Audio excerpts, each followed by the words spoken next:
امریکہ اور ایران کے درمیان جنگ ختم کرنے والا معاہدہ ہی ختم ہو گیا، اب آگے کیا ہوگا آئیے جانتے ہیں۔ 17 جون کو اسلام آباد کی ثالثی سے امریکہ اور ایران کے درمیان 14 نکاتی مفاہمت کی یادداشت پر دستخط ہوئے۔ مقصد تھا کہ 60 دن کے اندر جنگ کے خاتمے کی طرف پیش رفت کی جائے اور آبنائے ہرمز کو دوبارہ کھولا جائے۔ معاہدے کے تحت امریکہ نے بحری ناکہ بندی ختم کرنے، پابندیوں میں نرمی اور ایران کی تعمیر نو میں مدد کی بات کی، جبکہ ایران نے آبنائے ہرمز میں بحری جہاز کی آزادانہ آمد و رفت اور جوہری ہتھیار حاصل نہ کرنے پر اتفاق کیا تھا۔ لیکن معاملہ زیادہ دیر نہیں چل سکا۔ آبنائے ہرمز سے جہازوں کے گزرنے کے راستے پر اختلافات پیدا ہوئے، کچھ بحری جہازوں کو نشانہ بنایا گیا اور پھر ایران پر امریکی حملے دوبارہ شروع ہو گئے۔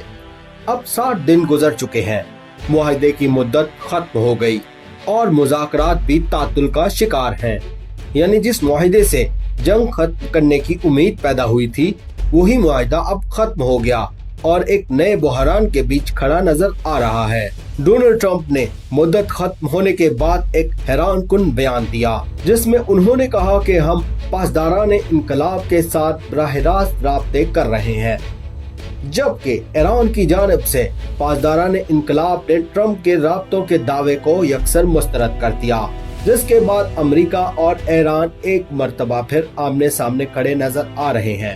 اب آگے کیا ہوگا یہ تو آنے والا وقت ہی بتائے گا۔